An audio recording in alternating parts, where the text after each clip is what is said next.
Good afternoon, Carmel High School. Today's show will feature stories on the new season of American Horror Story and a story about Flint, Michigan. Also, the Masters and upcoming MLB star. Carmel High School, this is CHTV.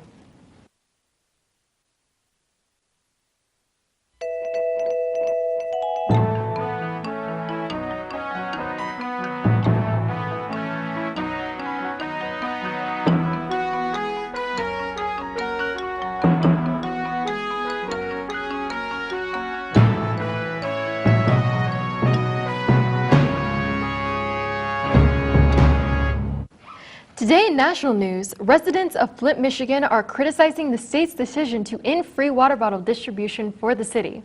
The free water bottle distribution policy was originally put in place following the lead crisis that resulted from the cost-cutting measure to connect to the Flint River in 2014. This decision to end free water bottle distribution is a result of low levels of lead being found in the city's water for the past 2 years, according to the tests that have been performed. In fact, supporters of the decision to end free water bottle distribution claim that Flint has tested for lower lead levels than other cities in Michigan.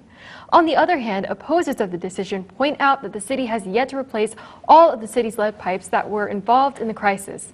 Until then, those against the state's decision believe that the removal of the policy should be postponed until all of the lead pipes have been replaced.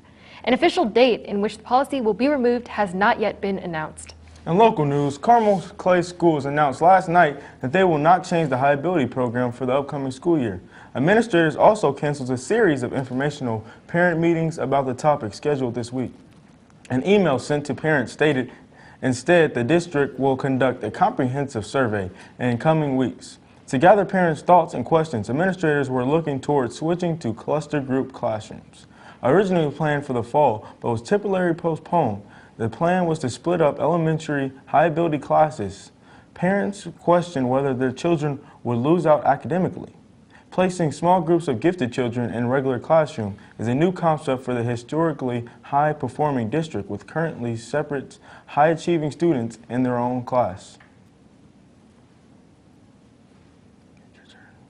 Last month, Carmel High School celebrated the Culture of Caring Week to bring awareness to mental health. Some classes got to have a hands-on experience about giving back to the community. James Yuska, Marissa Ryan, and Savion Bias recap that week and dive into highlight staff did to give back. Take a look. Hello Carmel, this is Marissa Ryan reporting on Carmel's Random Acts of Kindness. In approach to the Culture of Caring Week, Carmel made an effort to both create a positive effect on Carmel students, but also reach out to the community. My partner Savion Bias sat down with Carmel's counseling director Rachel Cole to get her outlook on these acts. I feel like with the one random act of kindness, I feel like we see our students do neat things all the time, but I don't think we are always maybe pushing that out to the community necessarily. So it's nice that everyone's on board. It seems like it's just a positive vibe coming in, but I just see a lot of appreciation and we're getting a lot of positive feedback from it. I sat down with Amy Tion, who participated in the Random Acts of Kindness, to see her outlook. Hello Carmel, I'm Marissa Ryan reporting with CHTV, and I'm here with Amy Tion to talk about the Random Act of Kindness she did last week. So Amy, what was your initial thought process on the whole Random Act of Kindness you did?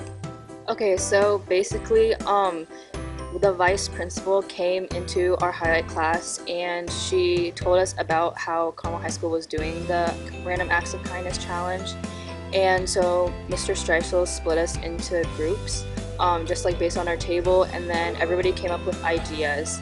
And my idea was chosen, so then I received the $20 to complete the challenge. Okay, and so why did you decide to go to the elderly home and pass out flowers?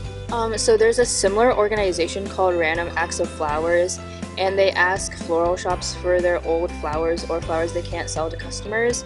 And so we decided to do something similar, also because you can get these flowers for free, and this really helps with the limit on money and stuff.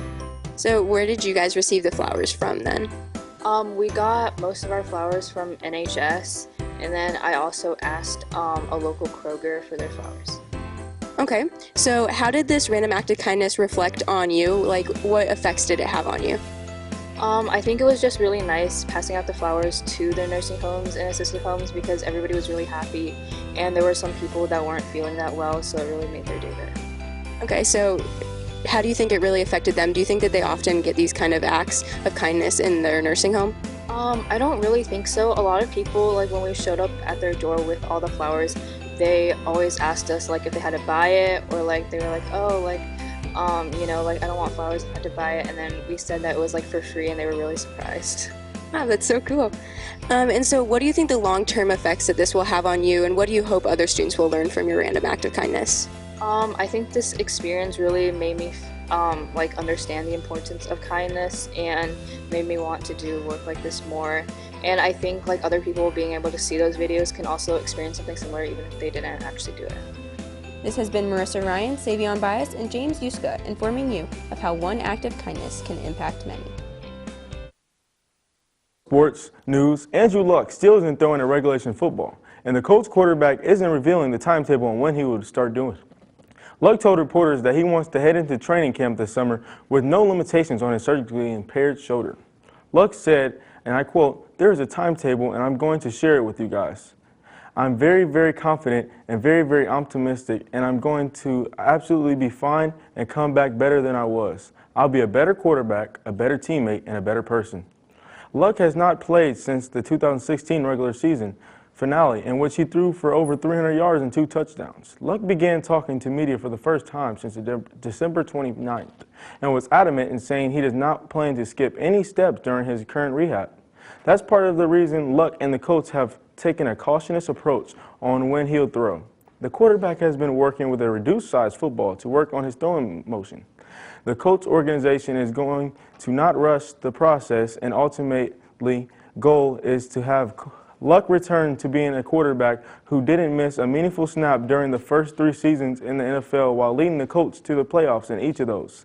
Now to Brett and Garrett with more sports news. Thank you, Ty. This is Brett David and Garrett Drake with your CHTV Sports Update. The Masters wrapped up this past weekend, and it came down to the wire. Patrick Reed was crowned champion and given his first ever green jacket. This was also his first ever major win. He entered Sunday with a comfortable 3-shot lead over Rory McIlroy, but the win was not that easy. Jordan Spieth went 9 under on Sunday to end up 2 shots back from the lead. But in the end, it was not enough, as Patrick Reed was still able to pull it out. In other sports news, famous UFC star Conor McGregor was arrested last Thursday as he threw a hand dolly through a bus window. During his rampage, he injured Michael Chiesa and Ray Borg, 2 other UFC stars. Eventually, McGregor turned himself in. He now faces 12 criminal charges. There's a lot of uncertainty surrounding the fighter, and it'll be very interesting to see how it plays out in the end. In other sports news, fans of Major League Baseball have recently gotten to witness the start of the new season, but also something that has not happened in 99 years. Los Angeles Angels player Shohei Ohtani is a rookie this year after coming to the United States from Japan, where he also played professionally. They are here in the nickname the Japanese Babe Ruth. This is because he pitches, and on days that he does not pitch, he is in the lineup, usually as the designated hitter. This is crazy because pitchers are usually mediocre hitters because they do not practice it very often. Ohtani is a special exception. In the first week of the season, he had 7 hits, including 3 home runs, and he also collected 2 wins on the pitcher's mound. Ohtani is the first player to be a pitcher and an everyday hitter since Babe Ruth himself all the way back in 1919. This could possibly pave the way for more players like Ohtani moving forward. And that's all we have today from the news desk. From the sports desk, now back to Cami. It's that time of year again. The networks such as ABC, CBS, NBC, Fox, and the CW are beginning to reveal which shows are getting picked up for an additional season and which shows are getting canceled. While the fate of 60 shows still has yet to be revealed, there is already a long list of shows that are set to be renewed or canceled. Long-running series such as Supernatural, Roseanne, and Jane the Virgin have already received the cleared for another season. Additionally, new shows including American Vandal, Black Mirror, Young Sheldon, and The Good Doctor are set to move forward with a second season.